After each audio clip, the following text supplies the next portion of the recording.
Welcome to the Not Snowboarding Podcast. I'm your host, Nate Musan. In this episode, my goal is to explain what the podcast is about and share some of my background info. To do that, I brought on my friend and sometimes co-host AJ Lawson to interview me. But as you'll hear in the episode, AJ and I are actually on our second take since I forgot to hit record on the very first one. And I think because we recorded this one right after that first mistake, we forgot to dig into my background. So I'll go ahead and share some of that here in the intro. Who am I? What is this podcast about? Why would you want to listen? I'm a lifetime snowboarder. I've been snowboarding for over 25 years. I'm a displaced Montana native. I moved to the East Coast from Montana in 1996. I'm an industry veteran. I've worked in the snowboarding industry in various capacities for over 17 years. Besides snowboarding, I'm a skateboarder, a rock climber, a road biker, amateur yogi, a meditator, a book reader, podcast consumer, a motorcycle rider, and most recently, a very poor excuse for a surfer. I think it's because of my diverse and ever-growing interests that I've always enjoyed talking with people about their endeavors outside of snowboarding, and that's loosely what the podcast is going to be about. Long-form conversations with people in the snowboarding industry about topics other than snowboarding. Sure, snowboarding will come up from time to time, naturally, but I'm looking to focus on the business ventures, health and wellness aspects, diet and exercise regimens, altruistic initiatives with snowboarders that are looking to make the world a better place, and of course, bring to light the crazy stories that are exchanged late nights at the bar after several beers. That said, let's jump into the episode. AJ and I cover a lot of ground, and I think it's actually really funny. We discuss personal hygiene. We definitely start a feud with Danny Kass. We unravel an Olympic conspiracy against snowboarding. And I air out some of my deepest, darkest secrets or skeletons in the closet. I hope you enjoy the episode. Welcome to the Not Snowboarding Podcast, a delightfully tasteful glimpse into the other side of snowboarding. AJ and I just lost on the last recording, so super funny, super embarrassing to kind of start off with this initial podcast to explain, what the Not Snowboarding Podcast is all about.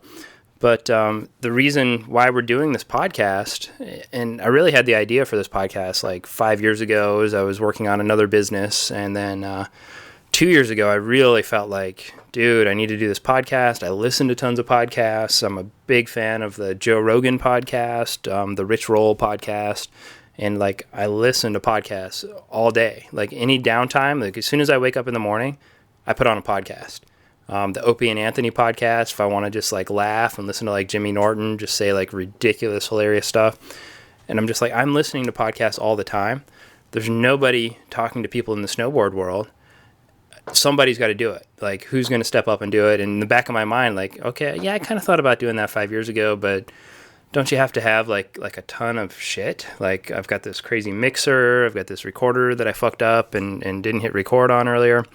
I've got, I bought a computer a while back thinking in the back of my mind, I better get a MacBook Pro for doing a podcast. And now since I've been on a PC my whole life, I'm still I don't know how to organize my files. And AJ had to show me just how to do a hyperlink on a MacBook Pro here just minutes ago. And I've had this thing for months. And I probably would trade it in for a regular computer if anyone else out there wants to trade. Regular. Just give me a regular. Just give me the normal one. You can't even touch the screen on this thing, but it's still more expensive. Come on, it's 2014. I drank the apple Kool-Aid. It's so clean looking, right? It does look cool. It's clean, and if you went to a coffee shop and we're working, people are oh, he's a writer. He's Yeah. Oh, yeah. He's probably a famous blogger or writing a TV script or something. I can take him seriously because he has an Apple. Yeah. Look at his pants are cuffed really nice and his shirt's tucked in. And he's got a cool haircut.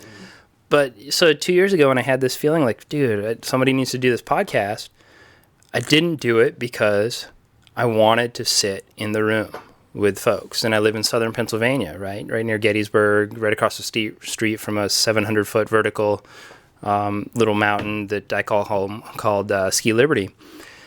And it's just I want to be able to chill, see people face to face at the table, have beers. But by chance I don't drink anymore, but still, if anyone does want to come on the podcast with me here in Pennsylvania, they're more than welcome to have beers.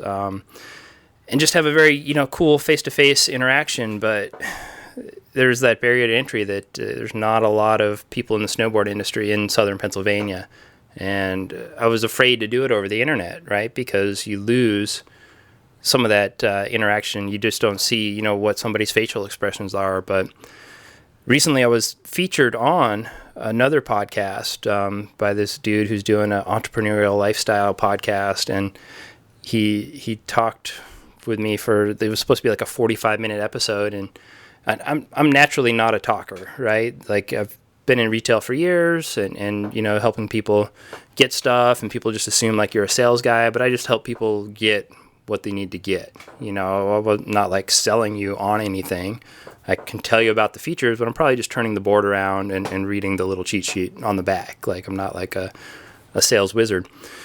So I was on this podcast with the dude, and he had to pretty much shut me up. Like he told me like 3 or 4 times, like, okay, like in summary and like wrapping up and like, okay, to wrap up. And I was like, no, I've got more. Like, I want to talk to you more. It was so much fun and so cool just talking to somebody. And it was over Skype. He was recording the podcast over Skype, and he was way smarter than I was because he didn't invest in this crazy mixer and all the mics and fall into the Apple trap. He just, had a little recording program on Skype, was talking right into his computer, and it was starting his own podcast. I think he's 12 or 15 episodes deep, and he'll be launching it soon. And when that episode comes out, I'll put it in the show notes to this one. That's a great reason to do a podcast, and I'm excited for it. I know I'm at the front lines, but I'm actually pretty excited to hear some of this stuff because I'm always intrigued. I'm always like, everything about it. If you're from somewhere that's like really unique, like if you snowboard from the South, like someone like Cameron Pierce, he grew up in North Carolina, right? But he's like a huge pro, like killed, like insane, like rode for Forum for so long and killed it with Forum, and like it still kills it with his like, I think he rides for Endeavor now and 686 and Adidas, yeah. He's on Adidas. I know he had boots. I actually stayed with him randomly. That you brought that up. I stayed with him this winter at Snowshoe. Okay. Yeah, and he was just breaking in new Adidas boots that weekend. Oh, wow. So, there you go. There you go. Adidas, however you pronounce it. All day I dream about snowboarding. Yeah. I just think that's cool. I think, like, that's really cool, and maybe has some cool stories about snowboarding in North Carolina that, like, one wouldn't have growing up snowboarding in Utah, like, or wherever, or, in the Alps. So I want to hear those kind of stories. So, or even just about his life. Maybe he's really into something that's really Southern. Like maybe he misses grits. I think he's into trap rap. I would get down with that. I love trap, and I love like hip hop and rap, and like, if he's really into it, and there's something that like, he saw Gucci Mane in concert, and there was like something that happened like that was crazy. I would love to hear that. Like I might pay iTunes like $1 to hear if that was like, maybe. The Not Snowboarding Podcast will always be free. Always be free. We're giving it to you for the people, by the people. So, AJ, you had like a pretty interesting summer, and you've changed it up over the years that I've known you. You've gone down to New Zealand and done some things there with working on the snowboard parks down there, and you were more recently you were at Hood. What did you do this summer? So I worked at Windells Camp this summer in Mount Hood, Oregon, Welch's, Oregon. I was a counselor. And I also coached while I was there. I kind of fell into that. They were looking for someone to teach a kid that had never been snowboarding before. And I had kind of rolled my ankle right when I got there. And so I was taking it easy. And I was like, well, sure, that'd be great. Like, I'd love to do that. And I was really scared because I was like, man, like a lot of these coaches know what they're doing. They're good snowboarders. They're like comfortable at it. Like, am I going to be able to like do this? And I was counseling too at the same time. So I was like, working all day, like pulling double shifts. But it was actually awesome. It was super fun. The head coaches were like incredible. They were really cool guys, and they like were really encouraging. So I loved doing it. Did you meet Tim Windell while you were there? Yeah, and I had actually worked at Windells a a couple years before that. So this was like my second time, but it was not consecutive. This is my second summer. So I was a counselor there last time, and I wanted to be a counselor again. And then I was coaching, and then I was doing like event announcing and like conducting like their orientations. And yeah, I met Tim, and Tim has sort of stepped back from the camp a little bit. Like he was the owner and he sold his share. He's now a board member for We Are Camp, which is a company that was started after Windells and High Cascade decided to merge. So now they fall under one umbrella, which is We Are Camp, or WAC. And they have an office in Portland. Wait, did you just say WAC? Yeah. Are they really going by that? I don't know if they're going by that. People have said that a few times, so if they get mad at me for calling it WAC. I was saying We Be Camp, We Is Camp. Nice. But it's We Are Camp. Is that because like the High Cascade, High Cascade has always been just snowboarders only, and Windells is snowboarders and skiers. Is that like, did that come from the High Cascade side? Like, this is WAC, now we've got skiers, or? I'm not sure. I'm not sure the idea. I think they just called it We Are Camp, and people have called it WAC for just, people, we like acronym. We like shortening things. It's easier. It's, how long, okay, if you're on Twitter, you got 140 characters? Are you going to type out We Are Camp every time? But if you WAC, and you can fit so much more into there. So that's, I think, it's just how we work now. It's just how we operate. Hashtag WAC. But anyway, yeah, I worked out there this summer, and I had, like, an amazing time. Like, I worked a lot. I got injured this past winter, in January, so I wasn't able to really snowboard as much as I had wanted. So this was kind of making up for that, and I got to meet some really awesome kids, and I was blown away by a lot of like what the kids would say to me, and who they were as people, and truly like had an amazing time, and I really want to go back next summer. I'd kind of like to do other things as far as like just in life, but I had such a fun time that like I really want to go back next summer and do the same thing. You're talking about moving out to potentially moving out to the Lake Tahoe area right now here in a few weeks, right? Yeah, I've been kind of planning that. I'll see if that happens. I don't really like to speculate too much on things until I like to talk about it afterwards, because that could fall through. That's a possibility, but as of now, yeah, that's like kind of my plan for the winter is to live in Lake Tahoe, California, brah. Are you catfishing me with that story right now? Is this like a Snapchat like adventure where you're gonna like be like, dude, look at it, I'm driving Highway 66, I'm going out to California. Psych. I've done that to someone recently. No, that's something that's been. I have some good friends out there that I actually met in New Zealand it was all right. So I met these kids. I met this kid that worked at the mountain I worked at in New Zealand from Washington State. His name was Nick.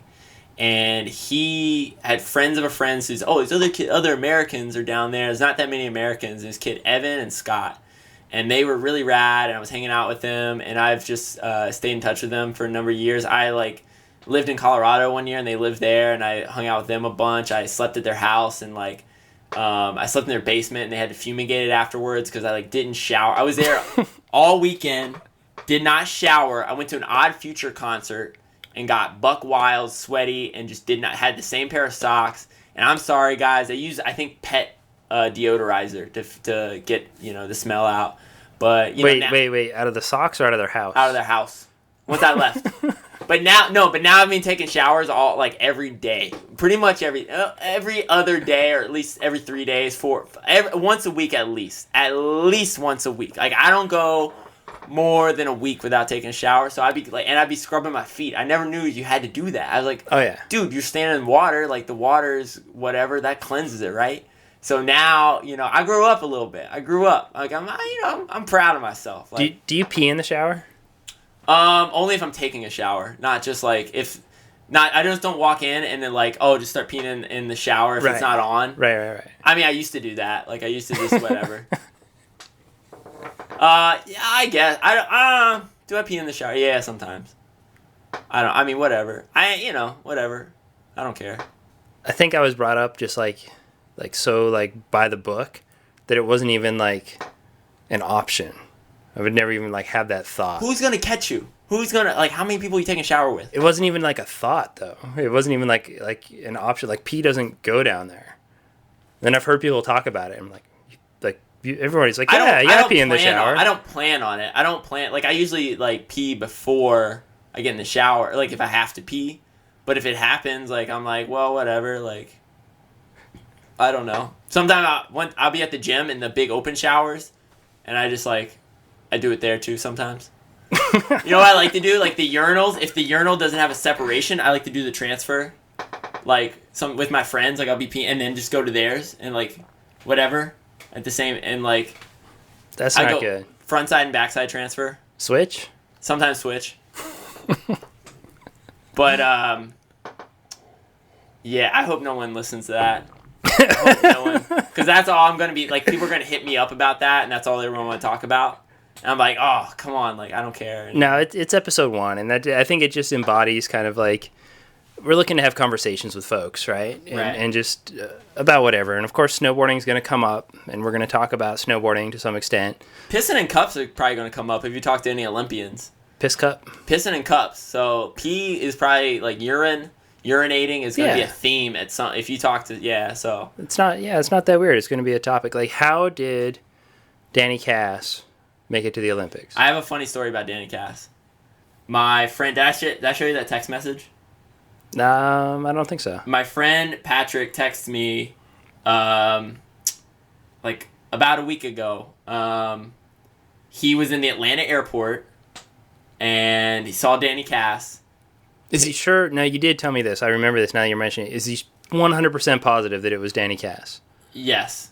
And was there, like, a camera around? Is he, like, filming some, like, new show? No, he was flying to, like, Argentina for some Nike thing or whatever. He was... that's what he said, but... he met Danny Kass in the Atlanta airport, and he was picking up half-used cigarette butts off the ground and talked to him about how the government can't be trusted.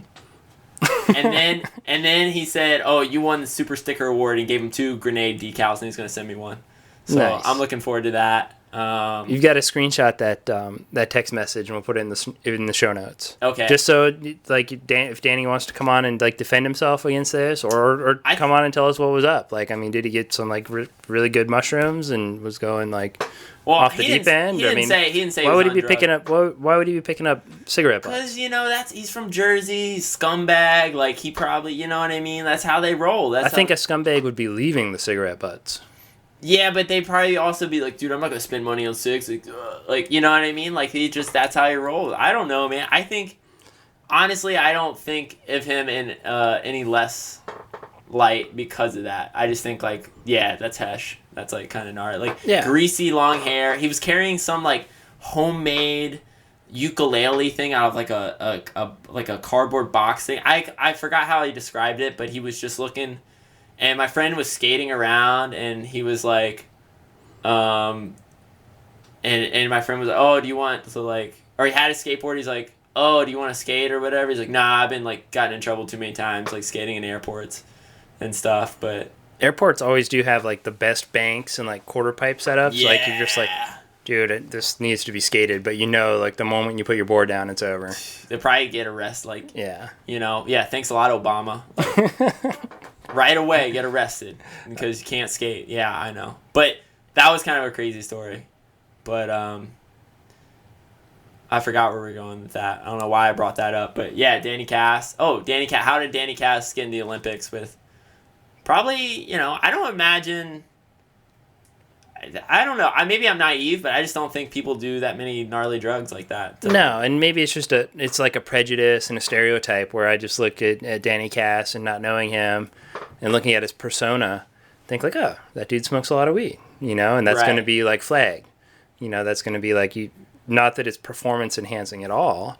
And maybe for some people that like helps them get in the zone or whatever, but like that was like my initial thought. I was always, and that's even was like a late night joke, you know, on the different half things. Pipe, dude, yeah, bro. Dude, let's hit the half pipe, man. Like snowboarding, brah. Yeah, Well, there was a snowboarder. I mean, I don't know if you classify him as a snowboarder, but that guy, that Canadian racer dude, Ross Ribigalti. I don't know how to say his name. He was a Canadian racer like the slalom. So that's, I mean, I don't know. Was that in the Olympics? That was the first Olympics in Nagano, 98. Not the first Olympics, the first Olympics for snowboarding. There was slalom snowboarding in the Olympics. There still is. I feel like I completely missed that. See, I'm saying we wouldn't even classify that as snowboarding. Because that's so far away. Racing, even bordercross is like far away from any, like, can you name a professional bordercross racer? Nate Holland. All right, well, like, he's in, whatever, but name five. Lindsay Jacobellis.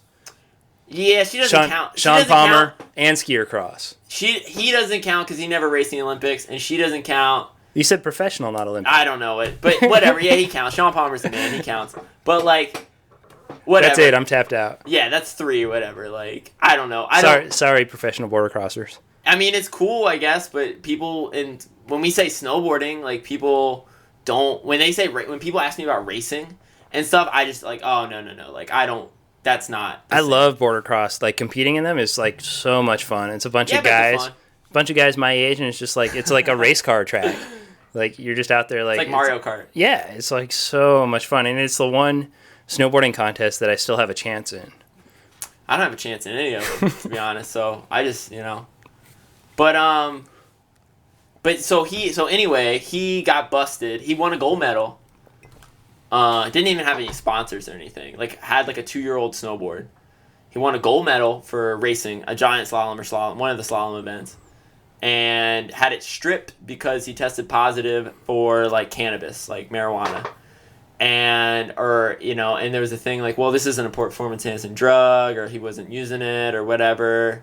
So I guess he got it back, but then that was the joke. Oh, all snowboarders smoking weed or whatever. Right. But there's a backstory. I was reading an article about that a couple years ago.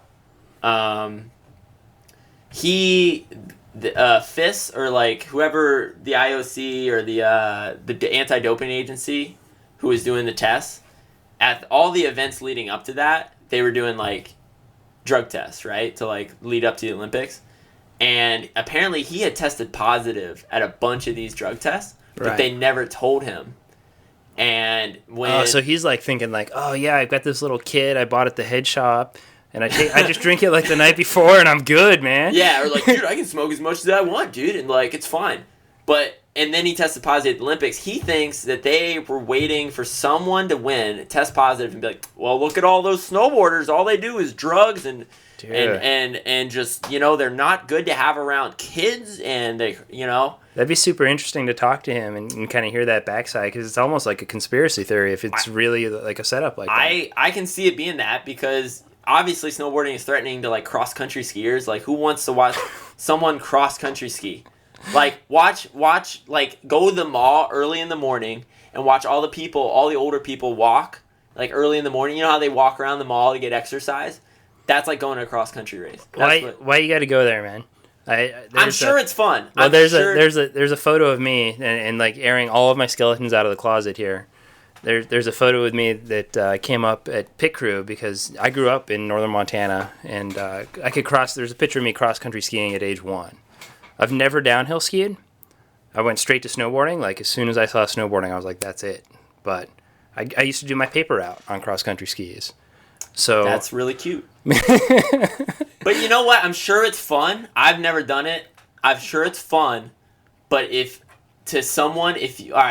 you had tickets to go see the half pipe finals versus the cross country finals. Oh, no question. Which one are you going to go to? No question. Which one are you going to tell people, like, yeah, absolutely, you should go to this? I've never, Yeah. Right. It's more exciting. It's more like, it's crazy, right? And like, but so it's threatening to them. So I can see them like, all right, guys, like, we need to get these punk snowboarders out of the game. You saw that video, and I can put it in the show notes too, of those dudes that I think they were like Canadian dudes. It was hilarious. They did cross-country snowboarding. It was back when Fuel was around. Fuel, it actually aired on Fuel. Yeah, that was funny. It was. But even that, like, it was funny for a while, but it's like, oh, they're still going. All right. It's kind of the same thing, like watching cross-country ski board, like left, right. Okay. I'm sure it's fun. Like, I'm not gonna hate on anything. Like, they need to add guns to that video that they did on Fuel. So then it's like a biathlon. Yeah. I was telling someone about that. Like, oh, in the Olympics, I was telling this British dude, this soccer football player, about like biathlon. Like, oh, there's this thing in the Olympics. They ski and they shoot guns. He thought I was making that up. he was like, that is not real. Like, stop joking. Like, that is not like it doesn't seem real. Real thing. Yeah, like, it seems pretty crazy. Yeah, but it's like it's a thing. It's a sport or whatever. But all that. I'm not gonna hate on anything. I think it's all rad. Like, I think everything's cool, and if you're into it, that's rad. But I'm saying, like, I'm looking at it from trying to be as objective as possible. And what's more entertaining to watch? A repetitive single motion or something, dynamic and explosive, where it's a different hit every time? And America could win. And that means we win. If Shaun White wins, then we win.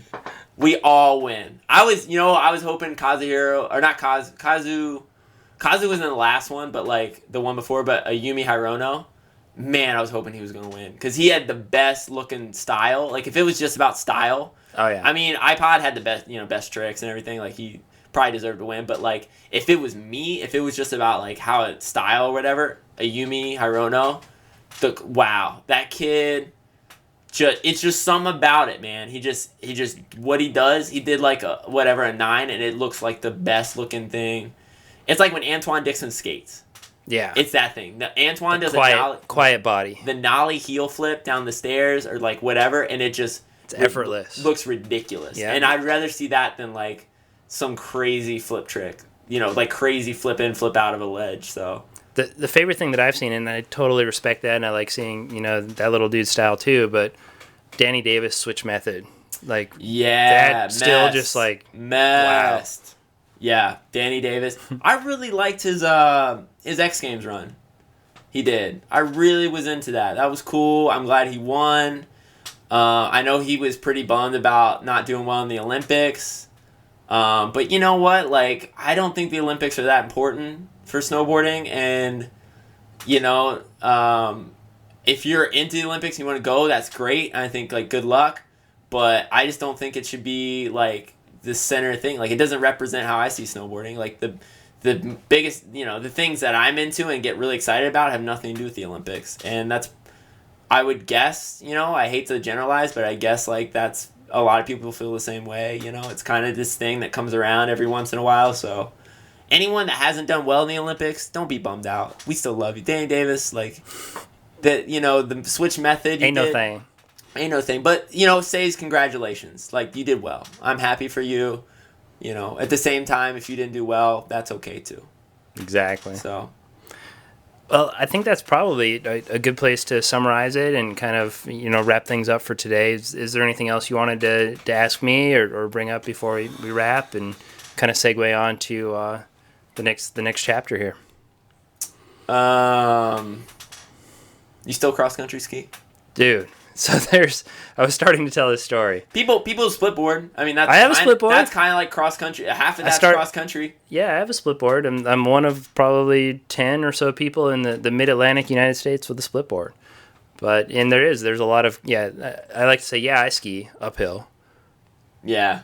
Didn't even elicit a smile from you. Skin up. I like to skin up. But so I went cross country skiing with my wife a few years back at this little. Was this a date? Yeah, like a cross country ski date. So I could take a Tinder girl on cross country and it'd be like a date. Over in your neck of the woods, over between Timberline and Canaan, there's this little place called Whitegrass, and it's a cross country ski area. Yeah. Dude, that guy's crazy. Yeah. That guy, I caught him smoking weed behind the. And he owns Whitegrass. Yeah. So you just put him on blast like that on the radio. The cops are gonna hear this. Okay, I didn't catch him smoking weed. There was a weed smell coming from near where he was standing. He caught some kids smoking weed, and he was lecturing them how you shouldn't do that with your life. Like, he was actually like being a role model for the community. Okay. This is probably like 4 years ago, and I still worked at Pit Crew, and I'm like the snowboard manager. And I told my wife, like, okay, I'll go cross country skiing. Like, don't take any pictures though. I've got like an image to maintain. And she's like snuck some pictures in and put them on Facebook. This is like Facebook is still kind of young. And I'm like in like a half 3/4 zip like first layer, full extension ski stride. Oh yeah. Yeah. I mean, luckily, like, I'm not wearing like yoga pants. No, luckily I'm not wearing like yoga pants. I think I had like normal like snowboarding pants on. Does Hollister do that? Like, dude, all that. So I'm like, babe, I saw it on Facebook. I was like, you got to save me. You got to take that down. And she's like, no, it's cool. And then my friend, I saw like my friend, Paul Horning, he'll be on the podcast later. Oh, yeah. Like comments, likes it. Like comments like, this is great. And then somebody writes, Nate the Navigator. Next day, like less than 24 hours later, I'm at work and my neighbors come in and they're awesome family. They're almost like family to me. They've got a mini ramp in their basement. I spend tons of time over there. They're actually texting me right now like, hey, come skate. But they come in and they're like, oh yeah, they act like they were shopping. And what they were doing was they had printed out this picture of Nate the Navigator, said as like a subtitle on the picture, and they put it in every piece of clothing in the store, every jacket pocket. Like they got into the back, they put it in like shoe boxes and like boot boxes. Like 4 years later, I'd be selling some shit, like some sale, like 32, like Timba snowboard boot that like nobody wanted, and I'd be like, oh yeah, here, try this on, and then boom, there'd be like a Nate the Navigator picture would pop up of me cross country skiing, and I had to like crumple it up real quick. Give and that like to the customer, that wasn't a part of the deal. If I saw that and you were, I wouldn't buy the boots. I would be like, nope, I need that as well, and I want it framed and signed, and I would have, just profited off of that. That would just like, nah, that's me. I owned up to it. That's me. Yep, you get that. That's for you too. This is the special. I'm gonna autograph this for you. I'm gonna autograph that. Wow. That's incredible. What a magical day. That would have been the high road, but I didn't. I wasn't there yet. That is incredible. That's so funny. Have you had any other photos from your past pop up on social media recently? Nope. Maybe you had some wrist guards that were upside down. Anything like that? Has that happened? Why you got to go there? So, my dad, I love him to death. I'd asked my parents for a skateboard. We were talking about this earlier. I think I had like a plastic cat skateboard at the time, and maybe I had a better skateboard because I was a little older. I don't remember, but I know that I wanted a skateboard for Christmas. And skateboard, rollerblades, they both have wheels. The whole family, me and my two little brothers, all got rollerblades for Christmas that year. Sick. Yeah, and pads. Elbow pads, wrist guards, helmet. The whole everything. The whole nine. The kit. Yeah. So my dad's like, oh yeah, put everything on, and then like pose for a picture, and I was like, I really wanted a skateboard, wasn't really so hyped on rollerblades. And you can see you're just so bummed out. Yeah, this is like 12-year-old me, like, I know that my parents dropped a ton of money on this stuff. And it's like we didn't grow up with like lots of money. It was like a big deal. Sure. And they got it for everybody, like both my little brothers. So it's like, all right, I better like try and like step up and take this picture. But I knew as that picture was being taken that it was going to haunt me somehow. Facebook wasn't even invented. No. You just knew you could see the look on my like little 12-year-old face in that picture. It was just like, yeah. Just like frown, like really, like droopy eyes. Did you rollerblade? Did you actually use them? Did you skate around, or were you just never? I like jumped off the front stairs a couple of times and was like, okay, like this is cool. Like, I wasn't a big rollerblader. I was definitely like a skateboarder, Right. So there's this picture, and my dad's going on Facebook now, and a lot of my friends have met him and have friended him on Facebook. And a couple months ago, I can't believe we're bringing this back up because this was a rough time in my life. Just a couple peeling onions. Yeah, you're getting me. You just went. You're getting me now. I'm peeling onions. This is what it's gonna be like. This is what it's gonna be like. My dad's been posting up all these vintage pictures. There's like ones of me and my brothers as we're kids, like all the cliche stuff, like the bathtub photos, the the ones where we're out fishing, the ones from all the river rafting adventures, and they're great. And then there's the rollerblading picture, and I'm like, okay. And then I get an email one day. I'm working, and I get an email that says Artie Musan has tagged you in a photo.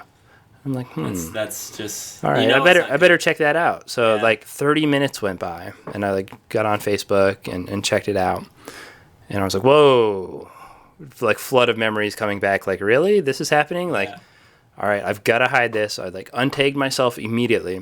Like, okay, that's step one. And as I'm doing it, it pops up over in the right corner. Todd Dunlap has liked this post. Todd is like one of my buddies. He's like me. Like if I saw that picture of him, it's like immediate screenshot, and like I'm like putting that everywhere. So he did Printing exactly out the that. Photos, going to his work. Yeah, he did and messing exactly his day that. up. He did exactly that. He screenshotted it and texted it to my buddy Paul. Oh, when Paul had it, that was it. 45 minutes into Rollerblade Gate, and every one of my friends has changed their profile picture to the picture of me rollerblade, like standing there in the rollerblades. I'm standing next to a fan, like an old just fan that like moves air because we didn't have air conditioning, and an exercise bike.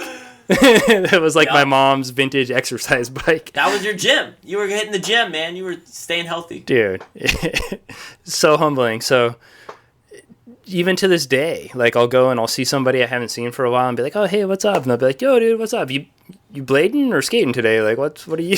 I'm like, come on, man. Mike wanted you to do a blade demo at the Death Wish demo. Yeah, we roll into a demo the other day, and I get a full announcement on the mic, like, here comes Nate, blading. It's just, I'm starting to live it down, but we've just reignited it. So I'm going to have to really swallow my ego and just, like, be okay with that time in my life. Like, it happened. Well, you know what? I'm not gonna hate. Like, whatever. I've been on rollerblades. You know, I played hockey. Whatever. We've all done things. Like, there's things that I was into when I was a kid, and even still now that I'm not gonna be like, oh yeah, like somebody not gonna think it's cool and like whatever. Like, I mean, I'm sure rollerblading's still a lot of fun to a lot of people, and like honestly, I'd probably hop on rollerblades right now and blade around and like probably have a good time. Tim Eddy does it. You know Tim Eddy? Right, yeah, I saw that. He like does it for exercise. I think it's fun. It's probably like a good time. Like, whatever. Like, there's some professional snowboarders that used to be like rollerbladers,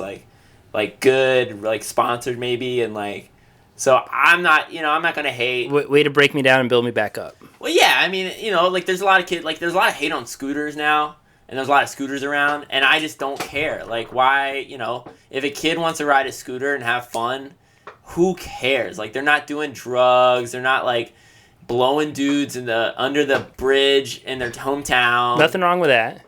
Yeah, I mean, well, not as a kid, man, because you just get a paper route or lemonade. When you get older, maybe you can do that and make some money or whatever. But like, not as a kid. Like, do something else until until you figure out, oh, life sucks. I'm just gonna do this. But if a kid wants to ride a scooter and do some tail whips or whatever, like, who cares? Like, they're having fun. Like, if they're hyped on it later, great. If they're not, whatever. Like, I agree. There's very much a mantra, and I've fallen into it, working at a core shop over the years where, even if somebody comes in, so core, bro, and you fall into it, like you've like judged somebody coming in just by the way they carry their skateboard. Someone rolls in mall grabbing, and you're like already mall like grabbing. You've like positioned that person into a spot in your head that's other than if somebody comes in and it's like, this dude looks like Andrew Reynolds. Hesh. Like frontside flips coming into the door. like this guy can probably skate. If someone walks in mall grabbing, you're like, okay. Yeah, I don't know. Like, I bet there's some skaters. Like, if you saw Richie Jackson walking down the street without like carrying a skateboard, you didn't know who Richie Jackson was. You probably say the same thing. Like, who is this weird, like... This dude's gonna, like, clean my chimney, or... Pervert looking, like... What is the clothes he's wearing? Like, what is this guy? And then, like... I mean, I guess some people think he's kooky, but... I think he's rad. So, like... The other day, I was at a skate park, and one of my friends saw this dude skating around, and he was pushing Mongo. He had, like, tie-dye tank top. He had some P-rods that apparently can only get at Zoomies. I didn't know that. Had like whatever, but dude, like, he was having fun. Like, he enjoyed skateboarding, and he was trying, and like, I don't know, man. I just don't think you can like say to someone like, oh, you having fun is wrong. Like, if they're into it and they're rad and they're trying and they're having a good time, like, it doesn't matter what they're doing, like, or it doesn't matter what they're wearing or whatever. Like, I don't know. We all sucked at some point. We all sucked. You didn't hop on a skateboard and could tray flip down El Toro or whatever, like, nor will I ever. Yeah, like, or you couldn't do whatever you do now. Like, the best story, like, I won't go too much longer because but one of my friends. But I think we're getting close to a good place to end it, because you've kind of brought it all back around to where we started with, like, hey, we're learning here, and Exactly. and we're gonna screw up and record whole podcasts without hitting record and kind of suck Did we hit at record it. this time? Let's reconfirm that. Yes, We are did it. recording. We did. We hit record. This is going online. 2 to 10 people are gonna listen to this. At least my mom. Thank you for listening to the Not Snowboarding Podcast. To hear more episodes, go to www.notsnowboardingpodcast.com. Thanks for listening. I know the podcast ended kind of abruptly, and that's because the memory card on the recorder that we're using was full, so it just stopped recording. Still working out some of the logistics. I've since purchased a much larger memory card, so hopefully that won't be an issue in the future. Luckily, AJ and I were pretty much done anyways. If you enjoyed the show, please subscribe in iTunes, and if you're so compelled, leave a written review. Or tell a friend. That would be a good way to let some more folks know about the podcast as well. To get more of AJ, he can be found on Instagram under Jamel Sideways. That's JamelSideways, and also on Snapchat under the same name. Sorry, ladies, I don't know what his Tinder profile is. In the next episode, we'll have the professional snowboard photographer Sean Carrick-Sullivan on. Sean tells some really amazing stories of life or death survival in the wilderness. And he also talks about a little border collie pup, a little border collie blue heeler mix puppy that he recently adopted that needs a major surgery. The dog's name is Finn, and he actually has his own Instagram at Finn_dog. It's a really, really cool kind of cute puppy Instagram to follow. But the dog has a shunt that goes around its liver. And the shunt is designed while the dog is in the womb to route blood around the liver. Once the dog is born, the shunt's supposed to fall away and blood's supposed to go through the liver. Little Finn's shunt didn't, so he's still filtering about 80% of his blood around his liver and basically running around with toxic blood. When Sean found out that was an issue with the dog, the puppy insurance company dropped him. His local vet told him that you should probably put the dog down, as did several others, but Sean didn't accept that as being the answer. He felt that he really needed to do the right thing by the dog. He adopted it and wanted to give it the best life, so he did a bunch of research on the internet and found a guy up in Colorado who can do this surgery and has done several of them successfully. And the only barrier is that it's about $5,000 just to get in the door, so Sean started an Indiegogo account. I'll put a link to that in the show notes if anybody wants to check it out and help little Finn get his surgery. Last time I checked, he was getting pretty close to his goal, but I think $5,000 was pretty conservative since that was just to get in the door. Really, the surgery could end up being twice that if there's any complications or any follow-ons or anything like that. So like I said, I'll put a link to the show notes if anyone wants to contribute there. Thanks again for listening. I definitely want to hear from you. I want to hear your thoughts on the podcast. You can shoot me an email at nate@shredsouls.com. Peace.